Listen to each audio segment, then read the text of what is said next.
Assalamualaikum warahmatullahi wabarakatuh.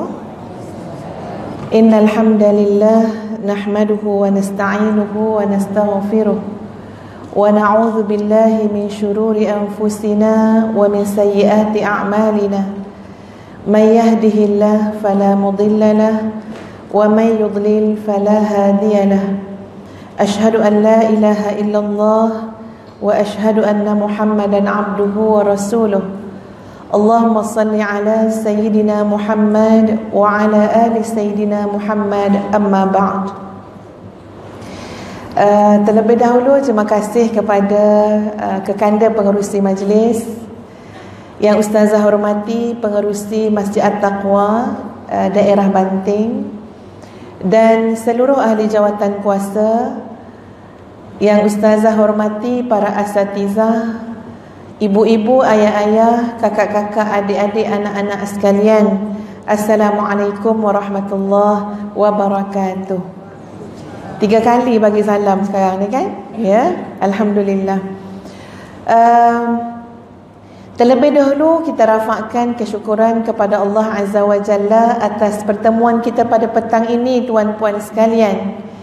Yang kalau tidak silap Ustazah telah beberapa kali sebenarnya datang ke masjid ini. Siapa perasan Ustazah datang banyak kali dah sebenarnya kat masjid ni? Cuba angkat tangan. Ustazah datang dah tuan-puan, masa tu anak 5. Sekarang anak 8 dah. Jadi dah lama dah. Dah lama dah Ustazah datang ke sini untuk program remaja. Masa tu penuh masjid ni dengan anak-anak kita, anak-anak remaja. Ada program kemuncak dia pada waktu malam, iaitu program Dari Lubuk Hati Ibu. Ingat tak tuan-puan? Ke dah berubah dah Ustazah yang datang ni? Dulu kecil ya. Alhamdulillah, dan bila datang kembali Ustazah teringat dulu Ustazah punya program dengan anak-anak remaja kita. Tapi pada hari ini program kita bersama-sama dengan tuan-puan, ibu ayah sekalian dalam menghuraikan ataupun membincangkan sebuah tajuk, iaitu tajuk keluarga bahagia. Iaitu tajuk Baiti Jannati, rumahku syurgaku. Tuan-puan sekalian, rasanya tuan-puan pun boleh dengar ceramah-ceramah Ustazah dalam YouTube. Boleh Google tuan-puan, ataupun mungkin ada yang edit kemudian hantar melalui WhatsApp. Jadi pada petang ini Ustazah nak bincang lain sikitlah daripada yang selalu Ustazah sebut dalam membincangkan tentang keluarga yang bahagia. Di mana petang ini tuan-puan sekalian, Ustazah nak kaitkan juga dengan bicara hijrah. Sebab kita pun beberapa minggu lepas menyambut Ma'al Hijrah. Iaitu hijrah yang sinonim sangat dengan perubahan. Hijrah yang sinonim sangat dengan perpindahan ataupun berubah daripada keadaan yang baik kepada yang lebih baik. Kepada keadaan yang jauh lebih baik. Dan begitulah kehidupan seorang mukmin. Orang mukmin hampir hari-harinya tidak bernilai kalau hari ini tidak lebih baik dari semalam. Hidup orang mukmin hampir kita boleh kata, ya Allah, merosot sangat kalau hari ini lebih buruk dari semalam. Tapi pada petang ini, muslimin muslimat, ibu ayah sekalian, Ustazah nak bawa persoalan hijrah dengan keluarga kita. Bukan dalam konteks berubah secara individu, tetapi perubahan keluarga tuan-puan. Perubahan ibu ayah, perubahan anak-anak, perubahan adik-beradik. Dalam konteks hijrah, berubah menjadi kepada yang lebih baik. Muslimin muslimat yang Ustazah kasihi sekalian, sebelum pergi lebih jauh, minta maaf saya kena pegang mic ni sebab licin. Nanti sambil-sambil bercakap dia jatuh. Sebelum pergi lebih jauh tuan-puan sekalian, Ustazah ambil masa seminit dua lah untuk perkenalkan diri. Mungkin ada yang tak kenal lagi Ustazah, first time baru tengok makcik mana datang ceramah kan. Jadi Ustazah perkenal diri dulu tuan-puan. Ustazah Nur Hafizah Musa, anak jati Kampung Kuala Jempol, Bahau. Bahau kat mana? Bahau Negeri Sembilan. Tak adalah darah Jawa, tapi abah cakap Onyang Ustazah ni orang Jawa, namanya Rono, kan bunyi Jawa kan. Jadi setakat boleh cakap Jawa, kabare je lah kan. Ada ramai orang Jawa ke kat sini? Ramai angkat tangan orang Jawa. Oi, bangga tu angkat tangan. Ustazah ada sahabat-sahabat orang Jawa tuan-puan, yang sampai Ustazah boleh cakap orang Jawa ni pertama pembersih. Wah, perasan Yang kedua rajin tuan-puan, rajin. Selalu time Ustazah patut masak, masa belajar dulu, sahabat Jawa Ustazah tu selalu volunteer nak ambil tempat Ustazah. Sebab dia masak memang sedap, alhamdulillah. Ustazah bukan orang Jawa, tapi orang Negeri Sembilan. Anak kelima daripada 6 orang adik-beradik, 5 orang perempuan, 1 lelaki. Keenam-enam kami abah didik berorientasikan pendidikan Islam, sekolah-sekolah menengah agama semua. Dan sekarang pun keenam-enamnya tak ustazah je lah. Itu ustazah je. Beradik 6 tu ustazah dan ustaz, seorang ustaz. Seorang tu pengurus Pusat Zakat Negeri Sembilan, ustaz jugalah kan. Belajar di Ma'had Ahmadi Gemencih Negeri Sembilan. Sebelum itu di Sekolah Menengah Agama Persekutuan Labu. Kemudian masuk Sekolah Menengah Agama Serting Ulu. Sehinggalah kemudian lanjut pelajaran dalam bidang bahasa Arab dan pengajian Islam di Yarmouk University Jordan. Tahun 1998 Ustazah graduate Yarmouk University Jordan. Lalu kemudiannya melangsungkan perkahwinan dengan seorang jejaka. Tak ada orang Selangor nak ke Ustazah, orang Jawa tak ada nak ke Ustazah, orang Banting tak ada calon dulu. Jadi Ustazah berumah tangga dengan seorang jejaka ganteng dari Kota Baru, Kelantan. Orang Kelantan, dan alhamdulillah kami sama-sama bertugas sebagai pensyarah di Universiti Teknologi Malaysia, Jalan Semarak, Kuala Lumpur. Dan perkahwinan yang masuk mencecah ke 20 tahun itu Allah telah anugerahkan 8 orang cahaya mata, 7 ada dan 1 lagi simpan. Jadi Ustazah cerita dulu latar belakang keluarga, sebab yang Ustazah akan cakap dengan tuan-puan ini berdasarkan pengalaman Ustazah juga. Sikit ilmu ada, tambah dengan sikit pengalaman, itu yang Ustazah sampaikan. Supaya lebih jejak di atas tanah, jejak atas bumi benda yang kita nak bincang. Kalau Ustazah kata senang je didik anak ni, senang je bentuk keluarga bahagia, takut yang Ustazah cakap ni tak jejak bumi. Sebab bila kita didik anak-anak, kita tahu apa rencam dia, apa cabaran dia. Jadi serba sedikit tuan-puan, Ustazah dah nyatakan latar belakang Ustazah. Kita semua sama tuan-puan, sedang berjuang. Kita semua sama sedang berjuang dengan amanah yang Allah bagi. Allah bagi pasangan hidup, Allah bagi anak-anak. Ini amanah. Bila Allah bagi amanah, Allah akan tanya. Bila Allah bagi amanah, kita kena tanggungjawab. Kita sama tuan-puan, kita sedang memikul amanah. Kita sedang berjuang untuk buat yang terbaik dalam hidup kita.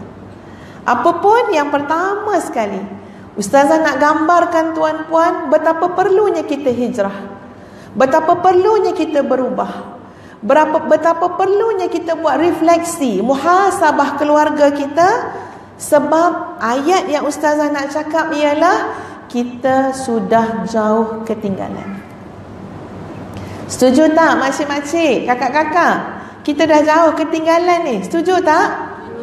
Okey, jangan setuju dulu, dengar dulu saya nak cakap apa. Ni cepat sangat setuju ni muslimat ni. Subhanallah, ada seorang muslimah tuan-puan yang sangat memberi inspirasi dalam hidup Ustazah. Kadang-kadang malas-malas ke selalu teringat dengan muslimat tu. Bukan muslimat zaman-zaman dulu, bukan di kalangan zaman salafus salih yang kita rasa terlalu jauh nak banding dengan kita. Ini yang ustazah nak ketengahkan tuan-puan adalah seorang muslimah akhir zaman. Akhir zaman ni sama macam kita ni. Subhanallah, sangat memberi inspirasi. Pertama, dia adalah seorang penghafaz Al-Quran. Jauh tak kita ketinggalan, ibu-ibu? Jauh tak kita nak dibandingkan dengan seorang hafizah Quran? Dia seorang ibu dan dia adalah penghafaz Al-Quran. Tuan-puan, anak dia cakap, suami dia cakap, orang-orang terdekat dengan dia cakap, hamba Allah ini tidak melalui satu hari dalam hidupnya kecuali dia melazimkan murajaah hafazan Quran. Dia nak ingat balik Quran tu, dia melazimkan tidak kurang 3 juzuk sehari. Jauh tak kita ketinggalan? Jauh setara mana jauh tu? Jauh tak? Jauh. Subhanallah. Pagi tadi lepas subuh, berat tu hati tu nak baca Quran tu, sebab ada nak buat benda lain, nak buat benda ni, tapi teringat dengan hamba Allah ini. Ni macam mana ni jauhnya kamu dengan dia? Dia 3 juzuk sehari hafiz Quran, hafizah Quran. Sebab teringat kat dia tuan-puan, subhanallah, jadi jalan semangat ambil Quran baca. Baca satu muka, nak berhenti ke lepas satu muka? Selalu berhenti lepas satu muka. Teringat kat sahabat tadi, Allah beri kekuatan, tambah lagi 2 muka. Teringat sahabat tadi, Allah bagi kekuatan, tambah lagi 3 muka. Subhanallah, orang saleh tuan-puan, hanya dengan teringat pada dia, jadi jalan sebab musabab untuk kita dekat dengan Allah Azza wa Jalla. 3 juzuk paling kurang baca Quran. Macam mana orang banting? Ada ke yang 5 juzuk sehari? Cuba angkat tangan. Siapa angkat tangan boleh balik awal, saya bagi hadiah. Ya, kau ada makanan jamuan, ambil terus balik awal. Tak payah dengar dah ceramah ustazah. Tak pun kita tukar tuan-puan, yang 5 juzuk patut ceramah kat sini. Ustazah tak mungkin sampai 5 juzuk, 4 juzuk, 3 juzuk. Nak sampai sejuzuk pun tuan-puan, mujahadah ni, mujahadah. Kamu nanti malu akhirat besok. Ya, malu akhirat besok. Rupanya kamu tak baca Quran pun. Kamu pergi ceramah-ceramah je merata, tapi kamu tak sempat baca Quran. Nak sampai sejuzuk pun payah tuan-tuan. Jauh kita ketinggalan. Sahabat ini jadi cerminan yang sampai kita rasa malu. Malu dengan diri kita sendiri. Baik tuan-puan, dia hafaz Quran, dia seorang ibu, dia baca Quran paling kurang 3 juzuk sehari, dan dia Allah anugerahkan 13 orang cahaya mata. 13 orang. Tapi saya percaya orang banting pun tak kalah kat ramai dia. Betul kan? Ya. Sini ada 18, ada 18. Ya.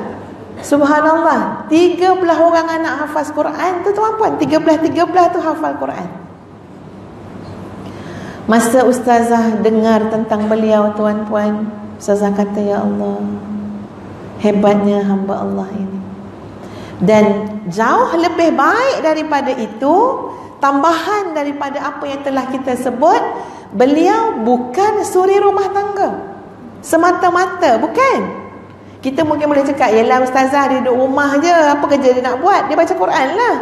Tak tuan-puan, di negara beliau, beliau adalah seorang ahli Dewan Undangan Negeri, politician muslimah. Subhanallah. Wakil rakyat sibuk tak tuan-puan? Sibuk yang kita pun tak ada orang nanti dia, wakil rakyat pun sibuk. Ya, menyebuk kerjanya kan, ya. Ini wakil rakyat sungguh-sungguh ni yang Allah bagi amanah. Allahu Akbar, 13 anak, 13 hafaz Al-Quran. Jiran dia kata apa? Kadang-kadang kalau lalu dekat rumah beliau ni, memang terdengar bunyi macam ada suara lebah. Kenapa suara lebah tuan-puan? Balik Ustaz. Nak habis paruh masa dah. Ya pada Ustazah. Sorry dah Ustazah. Tak apa. Tuan-puan sekalian, 13 orang anak Allah bagi 13 hafaz Al-Quran. Anak kita berapa orang? Berapa wakil anak kita yang hafiz Al-Quran? Dan dia seorang wakil rakyat yang kata driver dia, tuan-puan, sepanjang bekerja dengan dia, hati saya tak pernah terguris. Tak pernah terguris. Malah khabarnya pernah sekali pergi turun ke R&R barangkali tuan-puan, nak solat, yang driver ni tak turun, duduk saja dalam kereta, tidur. Agaknya dah lama tidur, bangun-bangun mamai. Bila bangun terus jalan, tuan-puan, majikannya belum masuk. Itu kan highway, walaupun dah teringat, ya Allah majikan aku, tapi tak boleh nak pusing mudah-mudah highway. Kena tunggu tempat yang boleh pusing, kena keluar tol baru boleh U-turn. Tak tambah lagi dengan jam, orang sana panggil macet dengan jamnya. Agak-agak ada lebih kurang sejam lebih majikan dia kena tunggu tepi jalan. Kata driver dia, saya fikir saya akan kena marah hari ni. Tapi subhanallah, datang driver tadi, tuan-puan, majikan dia tergelak-gelak. Sebab apa? Sebab dia kata lucu sangat kena tinggal tepi jalan. Lucu ke puan-puan? Puan-puan kalau kena tinggal kat suami kan tepi jalan sejam setengah, lawak ke? Kelakar ke duduk tepi jalan tu? Subhanallah, hati apakah yang beliau miliki? Beliau boleh lapang dada, rasa kelakar je lah. Lucu je kena tinggal tepi jalan. Dan dia jawab pada driver dia, apa-apa ajalah. Masuk dan jadi macam biasa. Subhanallah. Cukup dengan kita ambil satu contoh ni, tuan-puan, kita dah boleh merasakan sejauh mana kita ketinggalan, sejauh mana. Apa yang kita persembahkan dalam rumah tangga kita, hubungan dengan Allah, hubungan dengan Quran, amanah dalam mendidik anak-anak, merasakan diri sebagai salah seorang wakil daripada umat Rasulullah sallallahu alaihi wasallam, lalu memberikan khidmat bakti kepada ummah. Ini semua persoalan-persoalan yang boleh kita bangkitkan hanya dengan mengangkat seorang muslimah akhir zaman menjadi idola kita semua pada hari ini.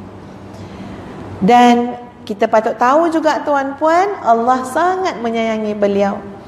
Usia beliau belum masuk 50 tahun, khabarnya mungkin 46, 45, 47. Hamba Allah yang Ustazah maksudkan ini telah kembali ke rahmatillah.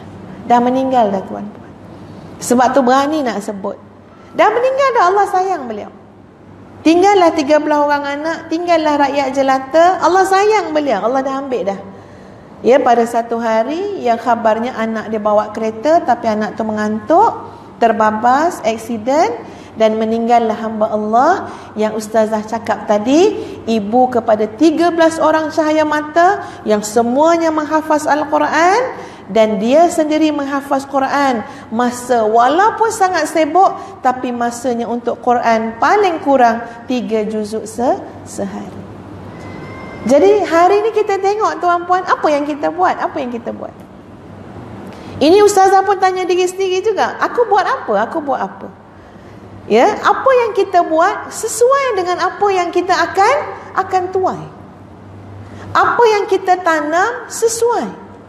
Yang kita sedang makan hasil sekarang, tuan-puan, pokok pertamanya, asas pertamanya ialah sesuai dengan apa yang telah kita korbankan. Sesuai dengan apa yang telah kita perjuangkan. Sesuai dengan apa yang telah kita buat. Kalau kita hanya berehat-rehat, kalau kita hanya bersenang lenang, kalau kita tak nak berkorban, kalau kita tak nak bersusah payah, maka apa yang kita kecapi hari ini, yang kita kutip hari ini, yang kita terpaksa mengadap hari ini adalah hasil atas perjuangan hidup kita sendiri. Kat situ saya nak cakap, tuan-puan. Sebab itu subhanallah, kena hijrah, kena hijrah. Kena buat sesuatu. Masa tu masih banyak, insya-Allah, selagi ada kesempatan. Sebab keluarga ini adalah aset terbaik kita untuk bahagia dunia dan juga bahagia akhirat. Ada muslimat-muslimat kadang-kadang dia cakap dengan Ustazah macam ni, dia kata, tak apalah Ustazah, dah tak harap dah bahagia rumah tangga ni, dia cakap. Saya dah terima dah reda dah, dia kata. Reda je lah, suami saya memang teruk, dia kata. Ini selalu dia Ustaz dengar tuan-puan, baik suami maupun isteri. Ada suami-suami yang cakap, tak boleh nak ubah dah bini saya tu Ustazah, karat dah, dia kata. Dia memang dah teruk dah perangai dia. Jadi Ustazah berpandangan tuan-puan, terlalu awal untuk kita berputus asa. Awal sangat tu putus asa tu. Tadi tu ayat-ayat tu campur-campur tu. Redha pun ada, putus asa pun ada, fras menonggeng pun ada belaka tu ayat-ayat macam tu. Jadi Ustazah nak mengajak tuan-puan untuk melihat satu ayat yang paling asas ketika mana kita membincangkan tentang sebuah keluarga, iaitu surah Rum ayat 21. Ya, bagi orang yang rasa macam memang tak boleh pakai dah, keluarga kita ni memang tak macam keluarga orang lain, macam-macam lah ayat-ayat fras tu kan. Mari dengar balik ayat Quran. Yang fras-fras, dengar balik ayat Quran ya. Surah Rum ayat 21. A'udzu billahi minasyaitonir rajim. Wa min ayatihi an khalaqa lakum min anfusikum azwaja. Daripada tanda-tanda kebesaran Allah, tanda-tanda keagungan Allah, tanda-tanda kesempurnaan Allah, tanda-tanda kehebatan Allah, daripada tanda keagungan Allah, an khalaqa lakum min anfusikum azwaja.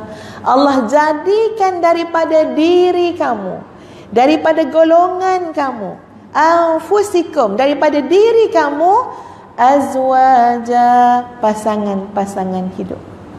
Ini bukan berlaku secara silap tuan-puan. Ini bukan berlaku secara kebetulan. Ada orang cakap apa? Antara kesilapan besar dalam hidup saya ialah kahwin dengan dia. Ini pernah dengar ada orang cakap macam tu. Ustaz tak buat-buat cerita. Ustazah, saya rasa antara silap besar yang saya pernah buat dalam hidup saya ialah kahwin dengan suami saya. Ayat tadi kata apa? Wa min ayatihi, daripada tanda-tanda kebesaran Allah, tanda-tanda keagungan Allah. Bukan tanda kesilapan tuan-puan, bukan tanda salah takdir, bukan tanda silap percaturan, tidak. Tapi daripada tanda kebesaran Allah, Allah jadikan daripada diri kamu pasangan-pasangan hidup. Subhanallah.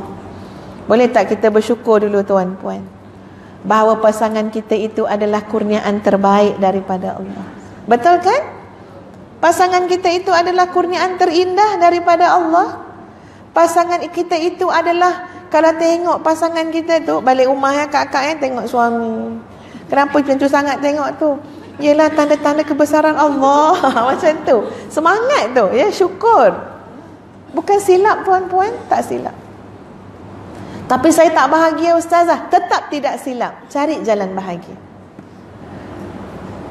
Sambungan ayat tu tuan-puan. Wa min ayatihi an khalaqa lakum min anfusikum azwajan litaskunu ilaiha. Litaskunu ilaiha, untuk kamu merasa tenang dengannya, untuk kamu rasa damai dengannya, untuk kamu rasa apa yang nak cakap lagi, rasa sakinah, rasa seronok dengannya. Elok-elok hati sempit dekat tempat kerja, oh sekejap lagi nak jumpa pasangan hidup ni, nak jumpa suami, nak jumpa isteri. Litaskunu ilaiha, kamu akan rasa tenang dengan dia. So macam mana ibu ayah, ya tuan-puan, ada tak berlaku perkara-perkara yang Allah sebut tadi ketika mana kita bersama dengan pasangan hidup kita? Akak-akak, ya, suami isteri-isteri ni Ustaz nak tanya, puan-puan, muslimat-muslimat, adik-adik, dengan suami rasa tenang tak? Damai tak dengan suami? Jawab jujur-jujur dengan Ustazah. Ya, ada yang melopong yang pandang Ustazah ni. Patut kameraman ni ambil gambar akak-akak ni, dia tengok macam tu. Ya, mungkin tengah proses soalan tu tengah proses. Kok manalah tenang ni Ustazah? Mana lebih senang hati? Suami ada ke suami tak ada? Ya, yeah, bunyi macam tercekik jawab tu ya. Ada orang tuan-puan, entah-entah sekarang akak-akak yang datang ceramah ni, datang dengan ceramah, Suami-suami yang tak datang tu, dia tengah gembira ni. Sebab apa? Sebab isteri dia pergi masjid. Harap-harap ustazah tu ceramah lah sampai maghrib, dia kata. Sebab apa? Ni dah tengah seronok ni, duduk rumah ni, isteri tak ada ni. Sebab kita jadi terbalik, tuan-puan. Kadang-kadang kehidupan yang kita lalui ini adalah kehidupan yang songsang. Apa dia? Ketika bersama pasangan, ya Allah, hati kita sakit. Ketika bersama pasangan, ya Allah, sempit hati kita. Ketika bersama pasangan, panas. Temperature naik semua, tuan-puan. Ini bukan tidak berlaku. Tapi ustazah nak mengajak kita semua untuk fikir balik. Kenapa rumah tangga aku jadi macam tu? Kenapa hubungan aku suami isteri jadi macam tu? Padahal, subhanallah, kurniaan Allah. Litaskunu ilaiha. Untuk kamu merasa damai dengannya. وَجَعَلَ بَيْنَكُمْ مَوَدَّةً وَرَحْمَةً. Tambah lagi, Allah jadikan di antara kamu perasaan mawaddatan warahmah, sayang, kasihan belas, simpati, tolerate, tolak ansur, faham memahami. Itu semua ramuan tokok tambah Allah bagi kepada pasangan-pasangan suami isteri. Timbul soalan, kenapa tidak jadi begitu ustazah? Ya, kenapa kadang-kadang dominannya, selalunya, ghalibnya bukan demikian? Ya, sebab itu ada isteri-isteri yang seronok sangat. Lalu makan hari tu. Sebab apa? Sebab suami outstation pergi kursus. Berapa hari kursus Kak Timah? Itulah 3 hari je. Kalau 3 tahun kan best. Sebab apa? Sebab seraput kepala dia bila suami dia ada kat rumah. Bila tak ada suami, senang hati. Ya, tak serabut kepala. Ini adalah satu keadaan yang songsang. Bukan demikian rumah tangga itu, tuan-puan sekalian. Lalu bila kita melihat keadaan-keadaan yang sedemikian, kembali kepada apa yang ustazah sebutkan tadi, rumah tangga kita perlu dihijrahkan. Rumah tangga kita perlu berubah, tuan-tuan.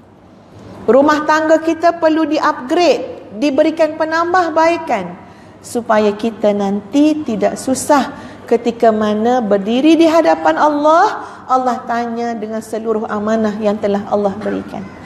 InsyaAllah dalam masa yang agak terbatas, tuan-puan, ya, ustazah nak kongsikan beberapa perkara yang penting. Macam mana nak bagi hijrah tu cepat? Macam mana nak berubah cepat ni? Nak bagi cepat berubah. Yang pertama, tuan-puan, ini tanpa tersusun lah ya, ustazah bagi poin-poin je lah. Yang pertama ialah rumah tangga kita sebenarnya memerlukan cermin. Rumah tangga kita ni kena ada cermin. Rumah akak-akak ada cermin tak? Ya, banyak tak cermin? Banyak cermin ya. Biasa orang rumah banyak cermin ni tudung dia tak rengot. Tapi kalau rumah tak ada cermin, boleh jadi macam ni tudung dia. Sebab apa? Dia tak tengok cermin dulu sebelum keluar. Ustazah tadi pun cari cermin juga ya. Lepas solat tahiyatul masjid tadi, cari cermin nak betulkan awning, tapi tak jumpa cermin. Rengot tak tudung ustazah? Tuan-puan, hidup ni kena ada cermin. Bukan cermin yang nak tengok muka kita tu. Rumah tangga kita perlukan cerminan. Dia perlu cermin sebab dia nak reflect. Kata Ibnu Athaillah As-Sakandari, kalau tengok dalam kitab Hikam, hikmah yang ke-54. Hikmah yang ke-54. Kata Ibnu Athaillah, dia mulakan hikmah itu dengan perkataan rubbama, boleh jadi, mungkin, kebarangkalian. Ya, boleh jadi apa? Boleh jadi kamu berdosa. Boleh jadi kamu keliru. Boleh jadi kamu bukan baik sangat. Boleh jadi kamu ni bukanlah macam yang kamu perasan tu. Macam tu lah lebih kurang ayat dia. Tetapi kamu nampak okey-okey saja kerana kamu didampingi oleh orang-orang yang jauh lebih buruk daripada kamu. Itu hikmah yang ke-54. Ya, boleh buka kitab Hikam, tengok hikmah ke-54. Rubbama, boleh jadi kamu salah. Boleh jadi kamu berdosa, tapi ustazah nak bawa hikmah itu dalam konteks keluarga. Boleh jadi keluarga kamu tak baik pun. Boleh jadi keluarga kamu banyak buat maksiat. Boleh jadi keluarga kamu bukan bagus, banyak buat dosa, banyak salah silap, banyak kekeliruan. Tapi kenapa kamu rasa keluarga kita dah okey? Sebab kamu bercermin kepada keluarga-keluarga yang lebih buruk daripada keluarga kamu. Cermin, tuan-puan. Kalau dalam konteks hikam tadi, sahabat-sahabat. Kenapa orang rasa dia bagus-bagus saja? Sebab sahabatnya lebih buruk akhlak dari dia. Sebab sahabatnya lebih buruk amal dari dia. Sebab sahabatnya lebih buruk iman daripada dia. Kenapa soal sahabat itu penting? Sebab sahabat jadi cermin. Dalam konteks kekeluargaan, kenapa kita tak senang duduk, tuan-puan? Kita kata keluarga kita kena hijrah. Kita kata keluarga kita kena buat sesuatu yang lebih baik. Sebab kita sedang bercermin dengan keluarga orang lain yang lebih baik. Macam tadi, muslimah tadi, 13 orang anak, 13 hafaz Quran, ibunya hafaz Quran, ibunya baca Quran tak kurang 3 juzuk sehari. Cuba kita bercermin dengan keluarga yang demikian, kita akan tahu sejauh mana kita sudah ketinggalan. Cermin, tuan-puan, cermin. Cari cermin. Pasti di Banting ini ada keluarga yang boleh jadi cermin. Ada kan puan-puan? Ustaz pasti, Ustaz percaya, entah keluarga tu imam, entah keluarga guru besar sekolah, entah keluarga mana-mana di daerah Banting yang subhanallah jadi cermin kepada keluarga yang lain. Dalam konteks masyarakat, keluarga itu kena ditonjolkan keluarga tu. Sebab dia boleh jadi cerminan kepada yang lain. Tuan-puan, macam mana kualiti kita bila kita bercermin dengan cermin yang kabur? Ada kan kat rumah mesti ada cermin yang kabur-kabur sikit kan ya? Yang dahlah cermin tu kabur, lepas tu lampu dia lampu malam. Itu kalau kita guna cermin tu cepat lawa tu, tuan-puan. Sebab apa? Sebab nak pandang je, okey dah ni, okey dah. Tapi bila pergi cermin yang terang, lampu pun terang, baru kita nampak, ya Allah, celaknya comot, ya, bedaknya comot. Tengok pula kat gigi, kat gigi tu ada terselit rupanya apa? Bekas-bekas daripada lada. Tapi tadi cermin yang kabur tak nampak image yang sebenar. Itu pentingnya, tuan-puan, cermin dalam kehidupan. Sekarang sebagai ibu ayah, mata kita selalu mencari cermin tu. Termasuk ustazah, tuan-puan. Subhanallah, ada keluarga-keluarga yang ustazah ribetah, cemburu. Ribetah ni cemburu, tuan-puan, tapi cemburu yang dibolehkan. Maksud dia bukan cemburu untuk menjatuhkan, tapi cemburu jadi semangat, jadi motivasi. Ada keluarga yang ustazah rasa ribetah, malah pernah air mata ustazah mengalir sebab ustazah cemburu. Subhanallah. Ada satu hamba Allah, tuan-puan, satu keluarga. Sekejap saya nak kira anak dia berapa, ya. Kalau tak silap ustazah, 7 campur 8 berapa? 15 kan? 15 anak dia. 15 anaknya. Ya, kalau tak silap betul lah tu ke dah 8 campur 8 dah sekarang, 15, tuan-puan. Cuma perlu tolak 2 orang dengan cuma perlu tolak 3 orang yang masih belum hafal Quran. Jadi berapa orang hafal Quran? 12. Satu lagi ni memang takkan hafal sebab yang seorang ini anak yang Allah kurniakan, anak yang kurang upaya, sakit daripada lahir, tuan-puan, kemudian dah meninggal dunia dah. Jadi yang ini aset mak bapak dia, dah simpan seorang, dah ada seorang simpan. Kalau tak silap Ustaz dia jaga sampai 2 ke 3 tahun anak yang memang sakit teruk sangat. Subhanallah, kena sabar jaga dia. Allah dah ambil dah, simpan untuk bekal mak bapak. Jadi tinggal 14 kan? Tolak 2 saja yang belum hafal sebab dalam proses, masih budak kecil. Masih darjah 3, darjah 5 tak silap. Darjah 4, darjah 3. Yang lain macam mana yang lain? Yang lain tu, tuan-puan, Allahu Akbar, cemburunya ustaz. Boleh bayang tak senangnya mak ayah tu dunia dan akhirat? Boleh bayang tak senangnya mak ayah tu dunia akhirat? 12 orang anak hafal Quran, bukan hafal orang kata apa? Hafal tapi tak ingat, ada juga. Tak, ini hafal ingat tuan-puan. Kenapa saya kata hafal ingat? Ada yang pernah jadi johan hafazan Quran antarabangsa, anak dia. Kalau nak masuk pertandingan, kena hafal ingat tuan-puan. Kalau hafal lupa, macam mana dia masuk pertandingan? Johan. Pernah salah seorang anak dia jadi tetamu haji kerajaan Saudi. Ni anak-anak bujang tuan-puan. Subhanallah, kalau dalam bulan Ramadan berebut masjid-masjid terkemuka di Lembah Kelang nak ambil anak-anak ni sebagai imam. Tuan-puan tahu Masjid Negara? Bukan masjid yang orang tak kenal tuan-puan. Masjid Negara, Masjid Kampung Baru, Masjid Syakirin. Subhanallah, anaknya orang kata diparaid lah anak tu, diagih-agih anak. Sampai kalau bulan puasa saya tengok masing-masing tu cuma boleh makan sikit je untuk buka puasa sebab nak jadi imam kan. Lepas tu semua dah keluar daripada rumah ke masjid-masjid lain. Tinggallah mak ni, tinggallah ayah. Subhanallah tuan-puan. Ustazah nampak perjuangan mereka untuk jadi rumah tangga yang penghafaz Quran tu macam mudah je nampak.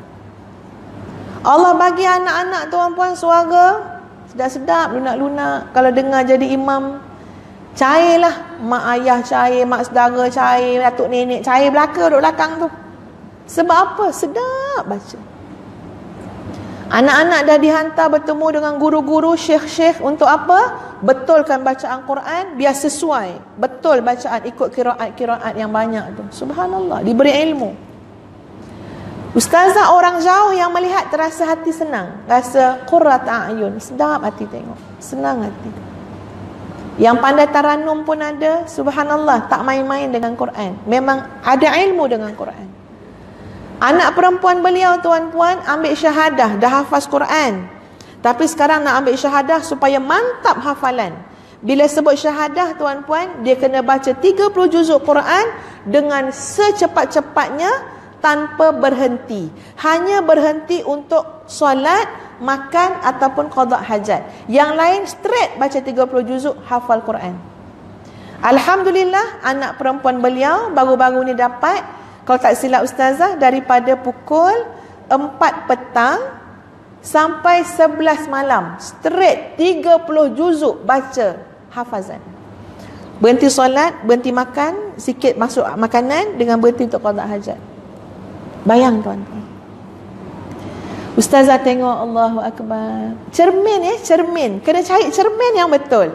Ya Allah, bagi aku semangat ya Allah, biar berjuang sikit, jangan lemah semangat sangat. Bagi aku doa yang mustajab ya Allah. Kalau kita nak jadi ibu ayah yang ada doa mustajab, baiki diri kita. Taubat banyak-banyak dengan dosa yang banyak yang kita buat. Kita akan baiki diri kalau kita nak kualiti doa yang mustajab. Kenapa? Sebab kita selalu melihat pada cermin yang betul. Jadi ibu ayah kena ada semangat yang demikian. Ustazah percaya di negeri Selangor, di negara kita Malaysia, ada banyak cermin-cermin yang sedia ada untuk kita bercermin, dan kemudian cermin itu akan reflect image kita balik. Jadi reflect balik, jadi pantulan. Baru tahu ya Allah, rupanya kita ni ibu yang tak berapa nak rajin. Baru tahu ya Allah, rupa-rupanya aku ini ayah yang tak berapa nak ambil berat. Dia akan tahu bila kita cermin tuan-puan. Subhanallah. Kebetulan sebut pasal ayah-ayah ya, dan kebetulan juga, bukan kebetulan lah, takdirnya dalam masjid ni alhamdulillah ada para ayah sekali bersama-sama dengan kita. Kadang-kadang tuan-puan ustazah berceramah selalu ibu-ibu je yang dengar. Ya, jadi tak dapat nak menyampaikan mesej kepada para ayah, para bapa. Walaupun ustazah percaya bapa-bapa yang hadir ni tengok ke kupiah semua tu kan, baik-baik belaka. Betul tak puan-puan? Ya, betul kata bapa-bapa kan ya. Okeylah ya. Ustazah ada satu prinsip yang ustazah pegang ya tuan-tuan. Wallahu a'lam lah betul ke salah prinsip ni, tapi ustazah percaya dengan prinsip tu. Ustazah percaya ketika mana pendidikan anak-anak ataupun pengurusan keluarga, khususnya pendidikan anak-anak tadi, ikut sama, dikendalikan, diberikan tumpuan, menerima sentuhan daripada para ayah. Sebab kalau mak-mak ni biasa tuan-puan, mak didik anak, biasa, tu memang kerja mak. Mak memberikan sentuhan kasih sayang pada anak, pun biasalah. Mak-mak patutnya memang macam tu. Kalau mak tak macam tu, tu mak luar biasa. Ya?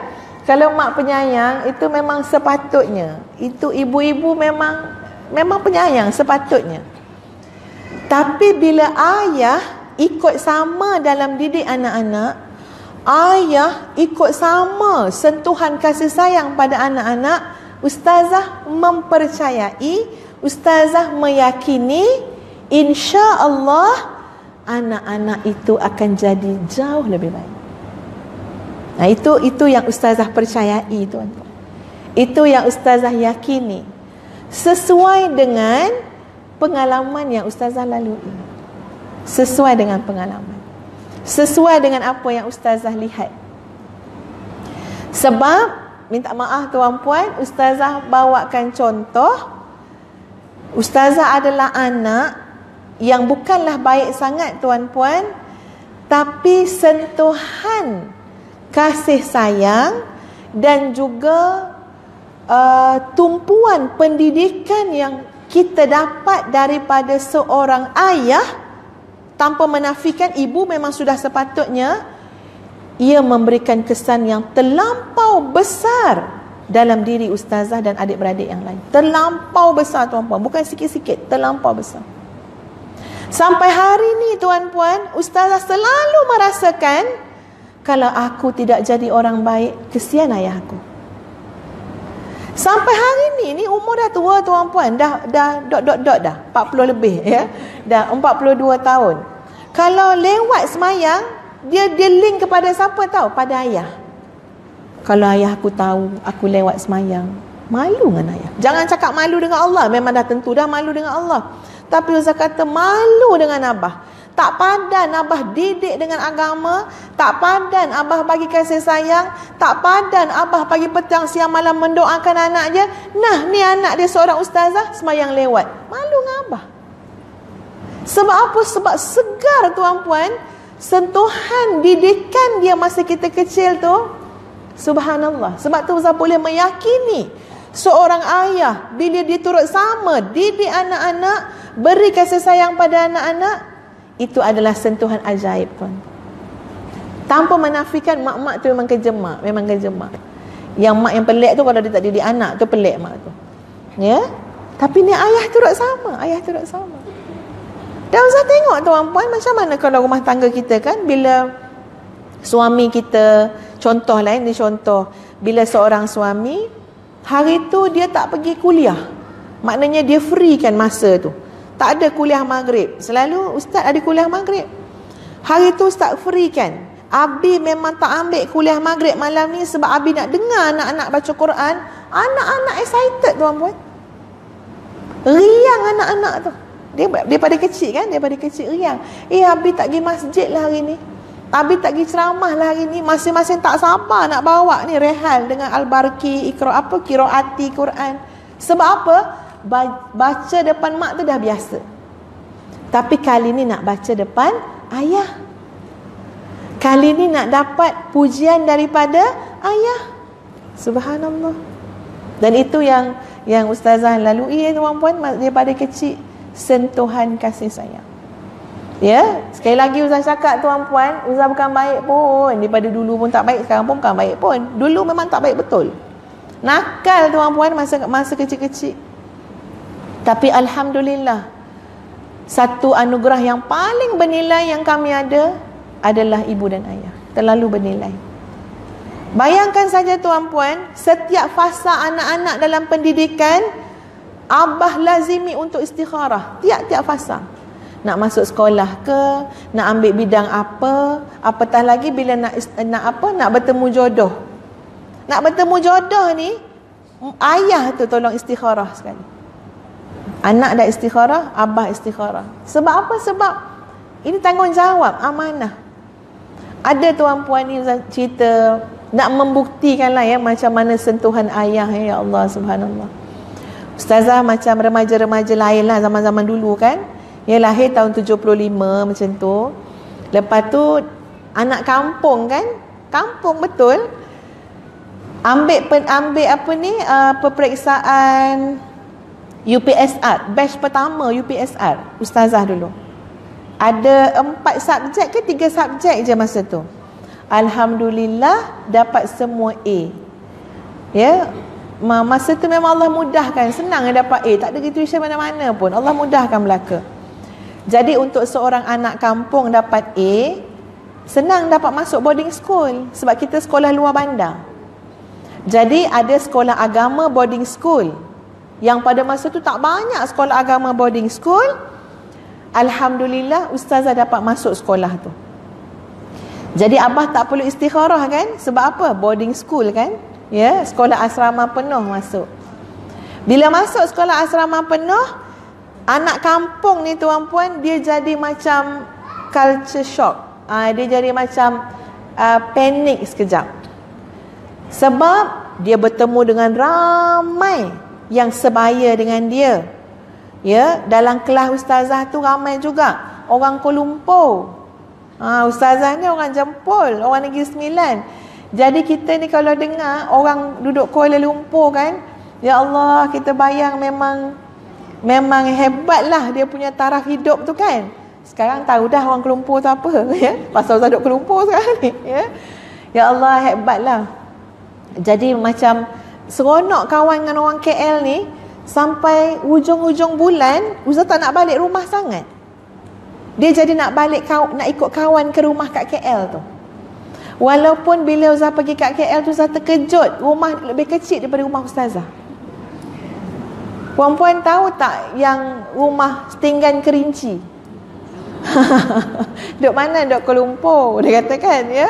Kata dia ni bawa kita ke mana ni? Nak bawa kita ke mana ni? Ya. Rupanya ke rumahnya. Sekarang tak ada dalam rumah tu ya, dah tukar rumah PPR. Tapi itulah kehidupan. Jadi abah ni berdoa, ni jadi apa anak yang seorang ni, ya? Doa tak nampak nak jadi apa lagi ni, berdoa, istikharah, akhirnya buat keputusan drastik. Ustazah tingkatan 2 sekolah asrama penuh, satu pagi nampak kereta abah masuk. Kereta kotak 4 segi Nissan. Ya, bayar cash tu beli 5,000. Puas anak-anak pujuk suruh abah beli kereta. Tak nak berhutang tuan-puan, kumpul sampai dapat duit 5,000 beli kereta, bukan second hand, tak tahu apa hand dah, ya. Nampak kereta abah, selalu kereta yang masuk kereta besar-besar ya tuan-puan, boarding school tu. Kalau masuk kereta abah yang mana nampak, kenapa abah datang hari sekolah? Dengar suara nama ustazah dipanggil dekat bilik rehat, jumpa abah sambut dengan senyuman seperti biasa. Sentuhan ajaib seorang ayah, tak pernah lekang senyum dengan anak. Dek, abah cakap, bah kenapa bah datang bah? Ya, dia anak nombor 5 kan, dengan adik yang nombor 6 jauh 8 tahun. Dek, abah cakap, bah kenapa abah datang bah? Siap-siap dek, kemas semua barang adik, kita pindah. Gambaran muka abah masa cakap tuan-puan, macam benda tu senang je, tak ada masalah apa. Ya, macam nak pindahkan apa je. Ustazah tak ada kekuatan nak lawan.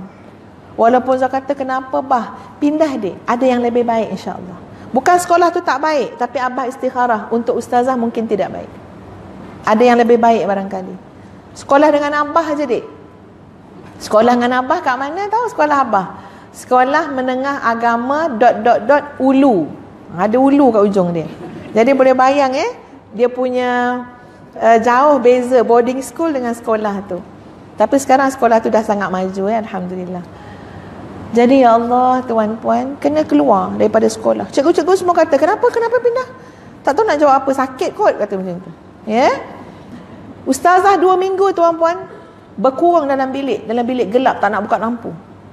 Ustazah memberontak, tension, histeria, semua ada belaka. Sebab Ustazah kata sebenarnya mak abah nak kita jadi apa? Sekolah asrama penuh, sekolah agama. Tak betul lagi. Sebenarnya mak abah nak kita jadi apa? Masa tu tuan-puan ni anak tingkatan 2 perempuan, ustazah memberontak. Ya, kakak datang bawa makanan, dulang. Baik sangat kakak tu. Bawa dulang, letak apa makanan, lauk, nasi, pisang, macam-macam hotel dia layan. Dek makan dek, adik dah lama tak makan. Tak nak makan. Habis tu adik nak apa dek? Nak jadi penagih dadah. Itu jawapan ustazah. Masa umur 13 tahun. Sebab apa saya cakap macam tu? Nak suruh mak abah kat luar dengar. Sebab kita dah sekolah boarding school, sekolah agama, boleh abah kata hari ni pindah. Sampai tak dapat nak cakap apa. Malam-malam menangis tuan-puan dalam bilik, layan lagu Eka Matra. Ingat Eka Matra? Yang tua-tua mesti kenal lah Eka Matra. Ni zaman-zaman dulu. Tapi subhanallah, sekejap je. Sebab ada sentuhan ajaib. Sekejap je. Lepas maghrib satu malam, abah ketuk pintu tu. Padahal bukanlah pintu tu sempurna sangat pun. Cuma adab seorang ayah masuk kan. Ketuk pintu. Masuk, pakai jubah putih, pakai kopiah putih, baru balik daripada masjid sembahyang maghrib. Ya, ustazah kelu bila nampak abah. Assalamualaikum, abah cakap. Slow motion semua. Ya, abah duduk. Dek, mari dek duduk depan abah. Kita sampai kata, abah nak cakap apa? Abah nak buat apa ni? Abah nak marah ke nak apa? Tak dapat duga tuan-puan. Duduk, ayah ustazah pegang tangan tu. Ini sentuhan ayah tuan-puan. Pegang tangan, gosok, pegang kuat tangan. Ya, dan ustazah masih ingat sangat, segar. Sebab ini, kenapa saya cerita, ini adalah turning point hidup ustazah. Turning point tuan-puan. Kat mana bermulanya sampai tahu diri nak jadi apa? Jadi muslimah yang baik. Nak apa dalam hidup? Nak keredaan Allah. Kat mana bermula turning point tu? Tangan seorang ayah pegang ustazah. Tangan seorang ayah.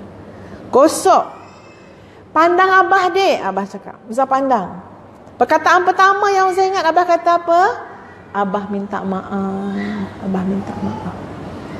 Masa saya dengar seorang ayah yang minta maaf pada anak dia, walaupun saya tak baik sangat, tapi saya masih ada fitrah tuan-puan. Saya kata apa? Teruknya kamu anak, biarkan mak bapak kamu minta maaf dengan kamu. Teruknya kamu anak, biar mak bapak kamu minta maaf dengan kamu. Ustazah tak nak dengar ayah cakap macam tu. Bah tak ada. Kita rasa bersalah bila dengar abah cakap, abah minta maaf. Sebab mungkin cara abah tak betul, adik tak senang. Sampai anak abah terpaksa menjerit-jerit macam orang gila tuan-puan. Ya, menjerit-jerit. Sebab tu ustazah kalau tengok anak remaja, ustazah tak tengok dia dengan pandangan yang kosong lah tuan-puan. Sebab ustazah belajar daripada kehidupan. Ustazah pandang anak-anak remaja, ustazah pandang dengan potensi tuan-puan. Dia ada potensi jadi baik. Dia ada potensi jadi somebody. Dia ada potensi jadi pendakwah. Dia ada potensi jadi anak yang solehah. Jangan putus asa awal sangat. Sebab kita belajar daripada kehidupan kita sendiri. Abah kata, abah salah sampai adik terpaksa menjerit-jerit. Tak, abah tak salah. Lepas tu abah kata, dek, abah didik anak-anak abah selalu berhubung dengan Allah. Abah tak buat ikut pandai abah, dek. Siapa tak nak anak masuk asrama penuh? Tapi abah tanya Allah, dek, mana tempat duduk anak aku lebih baik, ya Allah? Mana masa depan anak aku lebih baik? Allah tunjuk dengan abah, dek. Adik patut keluar sekolah dengan abah. Ustazah pun surrender. Ustazah kata, bah, adik ikut apa saja yang baik. Sampai hari ini tuan-puan, ayah saya selalu cakap, dekat mana bermulanya kehidupan ustazah? Abah kata, sebab ustazah ataupun panggil Kak Cik, sebab Kak Cik redha ikut cakap abah, yang abah ikut cakap Allah. Kat situ ustazah tak boleh bayang kehidupan ustazah kalau bukan yang macam tu. Subhanallah tuan-puan, ayah tu sentuhan dia. Kalau tak, tadi itulah, ya, tak tahu jadi apa kan. Lepas dah elok-elok salam-salam tu, abah tepuk-tepuk, nak jadi penagih dadah, dia kata, ya. Sebab kita main cakap je mulut tu kan. Subhanallah. Tuan-puan, cari cermin. Ustaz cerita ni salah satu cermin dalam hidup ustazah. Ustazah didik anak-anak saya rasa tak berjaya. Sebab apa? Cerminan dia mak bapak kita sendiri. Mak bapak kita buat lebih baik daripada apa yang kita buat. Ustazah ditegur oleh mak. Sebab apa? Sebab pergi gajikan orang untuk ajar Quran pada anak. Mak kata apa? Quran ni mak bapak kena ajar. Nak gajikan orang tu cerita kemudian. Tapi mak ayah kena jadikan itu jariah terbesar. Ajar anak kita Quran. Cermin tuan-puan, cermin. Tapi bila kita hidup tak ada cermin, ikut pandai kita je, ikut suka kita je, ikut selera kita je, dekat mana kita akan rasa rugi? Dunia juga kita berkesempatan barangkali untuk rugi, dan akhirat pastilah juga akan menemui kerugian. Subhanallah tuan-puan, abah tadi tu kan, sampai tua lah, kami tua, ustaz tua, ayah pun tua, perangai dia sama juga. Dia tetap ada sentuhan ajaib. Ustazah 4 hari, 5 hari tak telefon abah. Masa tu tengah sibuk entah apa benda, lupa nak telefon. Selalu ingat tu time mak abah pergi masjid. Jadi tak boleh telefon. Ingat ni tengah kat masjid, tak boleh nak telefon. Lepas tu kan dah lupa. Jadi satu hari telefon, abah kata abah tengah sakit perut ni. Dia kata muntah-muntah. Ustazah pun kata ya Allah sian abah. Macam-macam lah cakap dengan abah. Lepas tu letak telefon. Sebab seorang di KL, seorang di Jempol. Dah letak telefon lama-lama, tengok balik handphone, nampak ada mesej masuk. Ayah Ustazah umur 82 tahun, mesej kat Ustazah. Mesej penuh dengan titik tuan-puan. Tak tahu dia apa benda dia tekan katnya, titik-titik. Tapi Ustazah boleh baca mesej tu. Abah kata apa? Terima kasih nak, sebab ambil berat pasal abah. Bagi Ustazah tuan-puan, itu sentuhan ajaib. Ayah Ustazah nak tegur Ustazah. Bagi Ustazah ada pendidikan pada ayat tu. Terima kasih nak, ambil berat pasal abah. Tuan-puan boleh nampak apa reflect daripada ayat tu? Sebab Ustaz kata apa? Ya Allah, abah ni berbudi bahasanya. Berbudi bahasanya. Seorang anak yang dah berhari-hari tak telefon pun sebenarnya nak cakap dengan mak, tapi abah angkat. Lepas tu abah cakap, terima kasih ambil berat pasal abah. Berbudinya. Yang tak berbudi siapa? Anak ni. Kenapa? Sampai macam tu sekali seorang ayah terasa sedapnya bila anak kita telefon, nikmatnya bila anak kita tanya khabar, bestnya bila kita sakit dapat dengar suara anak kita. Allahu Akbar. Kenapa? Sebab kita jarang-jarang. Sebab kita buat kadang-kadang. Sebab kita buat tidak kerap kali, tidak sentiasa. Sampai mak ayah kita tu terasa sangat lazatnya dapat dengar suara anak. Tapi dia tak sindir tuan-puan. Dia tak didik anak-anak dengan sindiran. Mana anak tak balik ni, nampak dalam TV je. Tak pernah mak ayah tu cakap macam tu. Tak ada sindiran. Tapi abah cakap, terima kasih nak, ambil berat pasal abah. Sampai Ustaz kata apa? Ya Allah ya Tuhan, siannya abah. Siannya abah, bah. Ada anak macam ni, bah. Ya, anak yang tanya khabar sekali-sekala sampai abah sangat menghargai tanya khabar yang sebenarnya bukan tahu pun abah kita sakit. Lebih kurang kebetulan je lah. Tapi ayah kita menghargainya. Ustazah terus susun jadual tuan-puan. Ambil cuti, balik kampung minggu depan tu. Ya, 2 hari duduk kat kampung. Hanya dengan abah tulis, terima kasih nak kerana ambil berat pasal abah. Subhanallah tuan-puan. Bila kita ada cermin, kita tahu kat mana kelemahan kita. Bila kita ada cermin, kita tahu kat mana kita kena baiki diri kita. Ya, dan apa yang Ustazah sebut ini sikit sebanyak cermin-cermin yang Ustazah gunakan dalam hidup, sehingga kita merasakan jauh lagi, jauh perjuangan kita untuk jadi ibu yang terbaik, isteri yang terbaik. Subhanallah. Tuan-puan, ada cermin Ustazah lagi tuan-puan. Seorang isteri datang jumpa Ustazah nak cerita masalah hidup. Ya, tapi lepas tu dia cakap, Ustazah, saya dah cuba layan suami sehabis baik yang saya boleh layan. Ustazah dengar cerita dia. Dia kata, saya Ustazah, suami saya sampai tak tahu air kosong letak kat mana kat dapur. Macam mana kita layan suami? Ada tak jenis sampai tahap suami kita tak tahu kat mana air kosong kat dapur? Apa maksud dia tu tuan-puan? Sebab suami dia tak pernah ambil air kat dapur. Suami dia tak minum ke? Kan kita tanya kan? Ya. Suami dia minum, tapi tak perlu sampai dapur. Isteri dah datang bawa atas dulang air kosong, air kopi, air teh. Tak sempat ke dapur, dah bawa dah. Dia punya layan first class. Suami saya ustazah breakfast kat dalam bilik. Ini yang hamba Allah dah tanya ustazah. Ustazah sampai dah tak fokus daripada masalah cerita dia. Ustazah terfokus dekat cerita breakfast dalam bilik. Dia suami tak tahu apa, tak pernah masuk dapur. Kita jadi apa? Jadi kat situ yang kita bagi perhatian. Dia kata suami saya breakfast dalam bilik. Kedua-duanya doktor tuan-puan, orang kaya. Ya. Dia kata memang bawa berdulang ni apa? Sebabnya suami saya dalam bilik je dia nak breakfast, sambil baca surat khabar. Lepas tu dah nak pergi hospital. Dia dua-dua doktor. Ustaz kata, ya Allah, ni cermin yang mana pula ni? Cermin yang mana pula ni? Kita macam mana dengan suami kita? Ya, buat-buat je tanya kan. Nak makan ke bang? Dalam hati, ya Allah, minta-mintalah dia dah makan. Ya, buat-buat tanya je pun. Kalau dah penat-penat sangat, ya, tengoklah ada benda macam-macam ada bawah saji. Tengok kita tuan-puan, kita layan macam mana? Cermin. Bila banyak cermin kiri kanan, kita nampak diri kita yang sebenar. Makin terang cerminan kita tuan-puan, makin terang idola kita. Qudwah hasanah, contoh dalam kehidupan kita, kita boleh beraksi dengan lebih baik. Tapi kalau kita tak peduli semua tu, tak kisah semua tu, kita akan hidup hanya dengan apa yang ada dalam fikiran kita. Kita hanya akan hidup dengan apa yang kita rasa kita yakin. Kita hanya akan hidup dengan apa saja yang ada pada diri kita sekarang. Jauh sekali yang namanya hijrah, jauh sekali namanya berubah. Tuan-puan, untuk poin yang terakhir ya, sebab masa pun dah habis tuan-puan.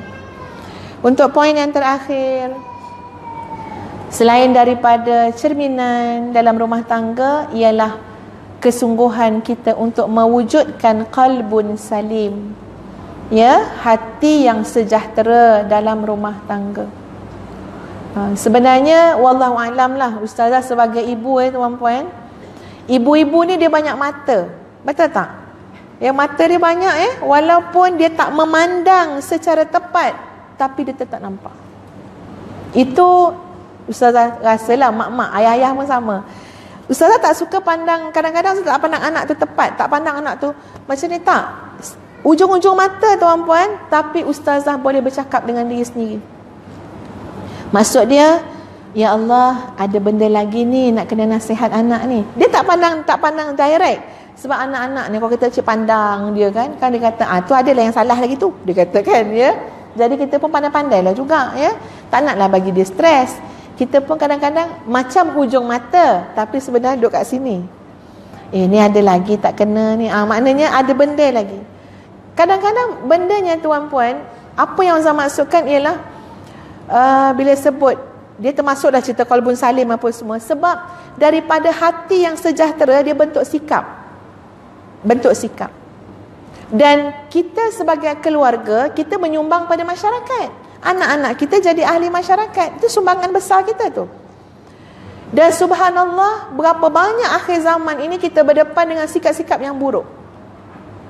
Sikap tuan-puan, sikap.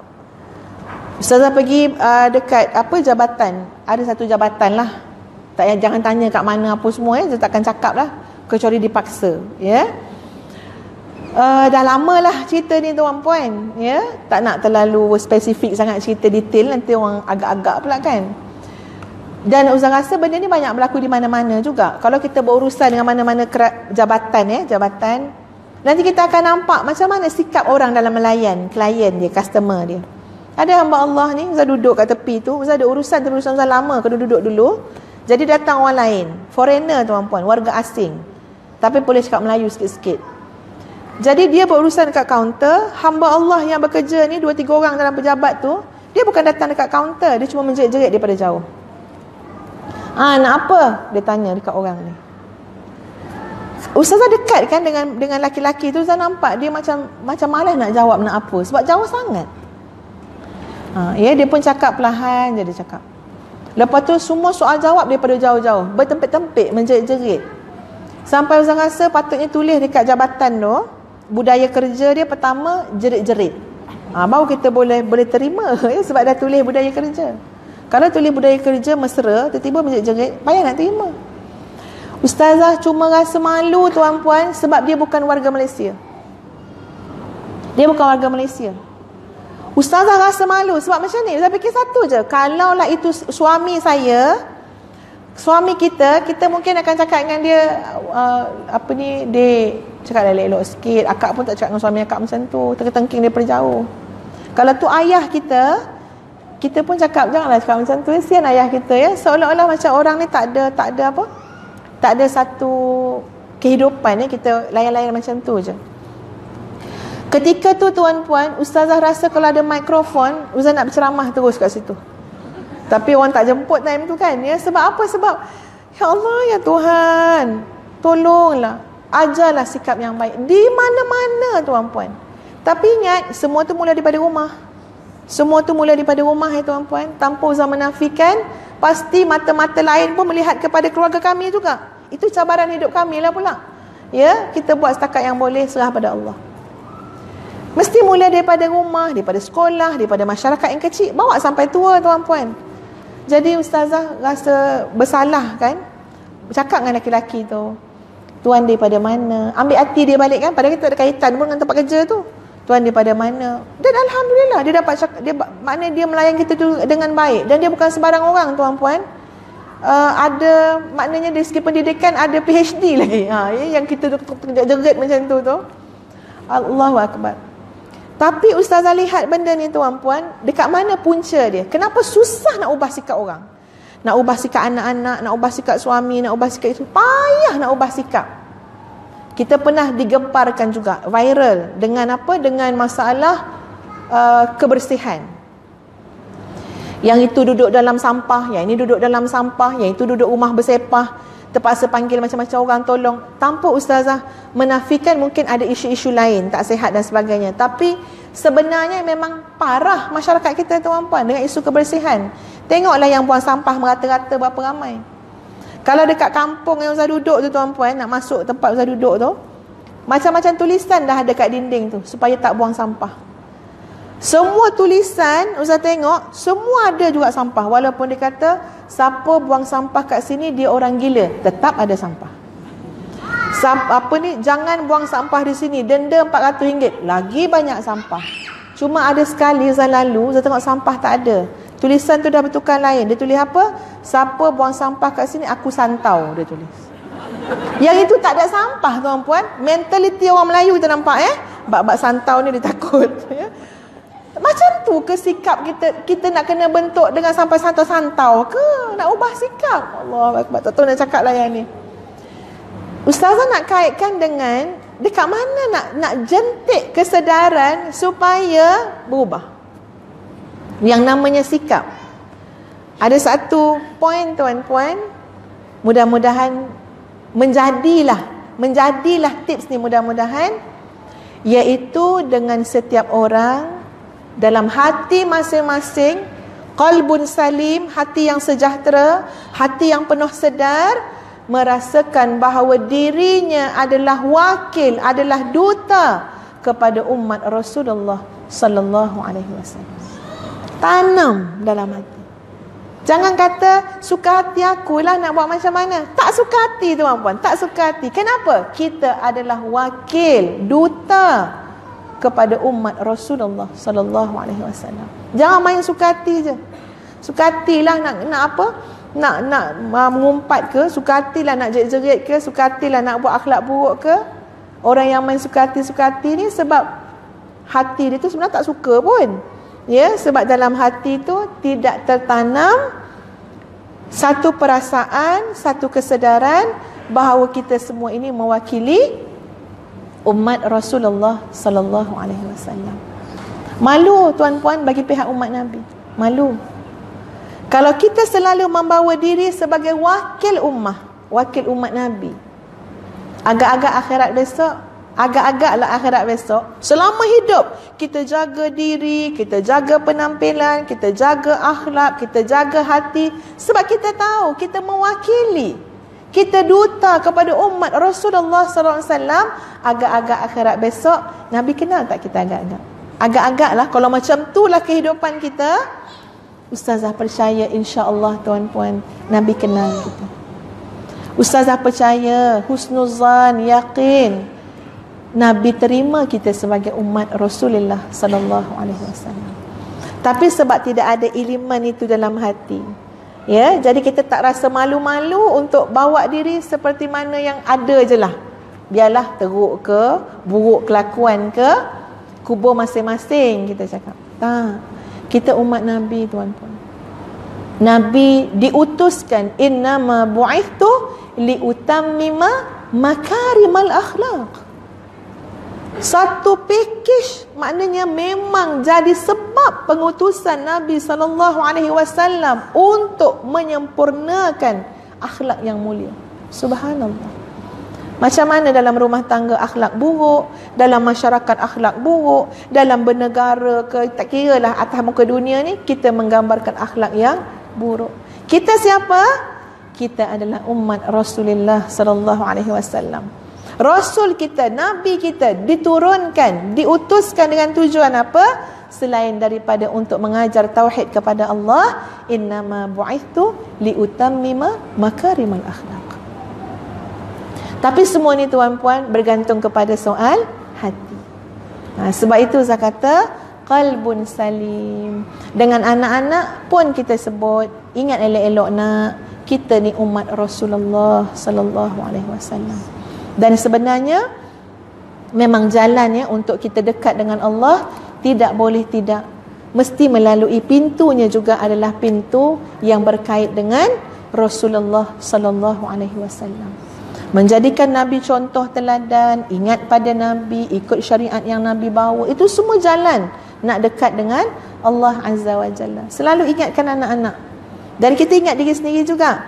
Baik-baik bawa diri, ubah perangai kita, minta doa dengan Allah. Kenapa? Sebab kita ini umat Rasulullah sallallahu alaihi wasallam.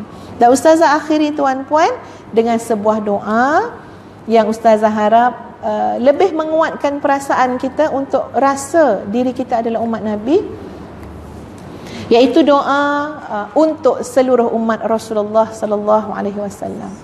Doanya berbunyi, Allahumma ghfir li ummati Muhammadin sallallahu alaihi wasallam, Allahumma arham ummata Muhammad, Allahumma jbur ummata Muhammad, Allahumma astur ummata Muhammadin sallallahu alaihi wasallam.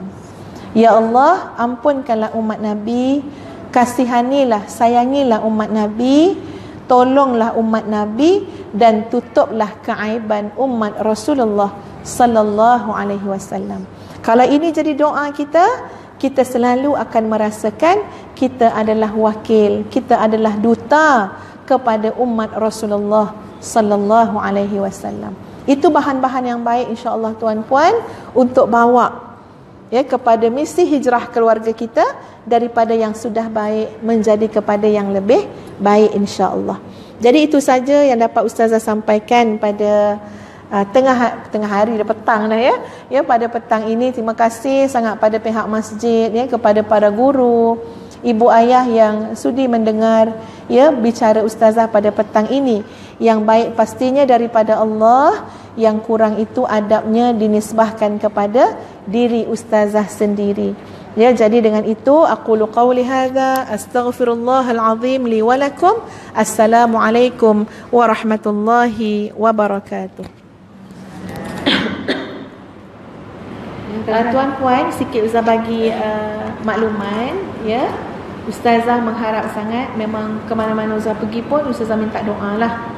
Ya, doa daripada tuan-puan sekalian agar Allah menjaga, memelihara, meredai, merestui madrasah tahfiz yang telah ustazah dan suami asaskan dengan kerjasama banyak pihak ya. Dan alhamdulillah tahfiz Madinatul Huffaz telah pun beroperasi masuk tahun yang pertama lah ya. Ada 130 lebih pelajar yang ambil akademik dan juga hafazan.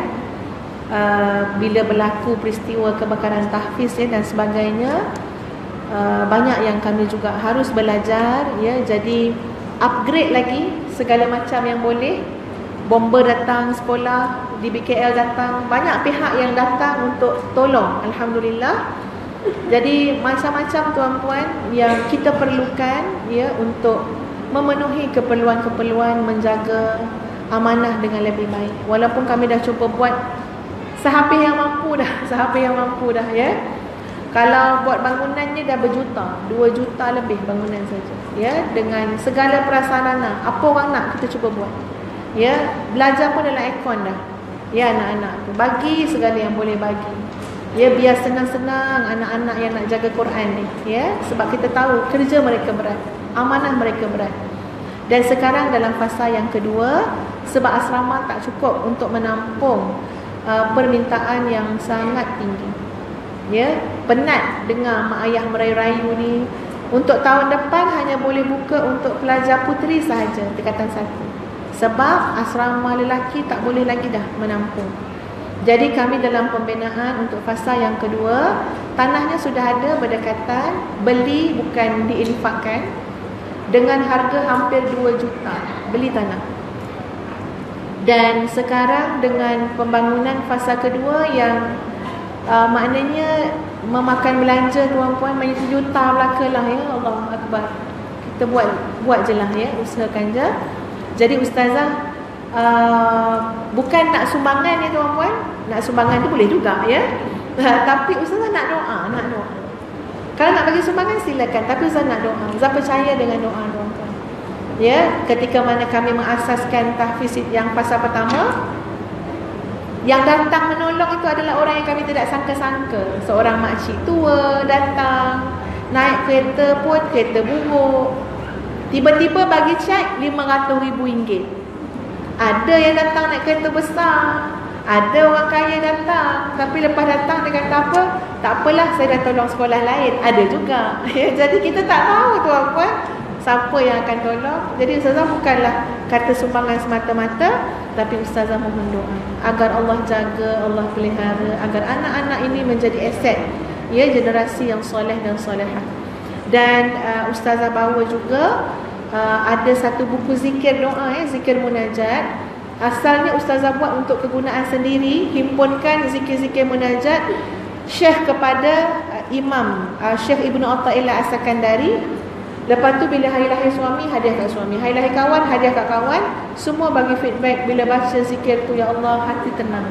Jadi ada seorang hamba Allah, dia compile, dia terbitkan, dia cetak banyak tuan-puan untuk disebarkan kepada semua orang.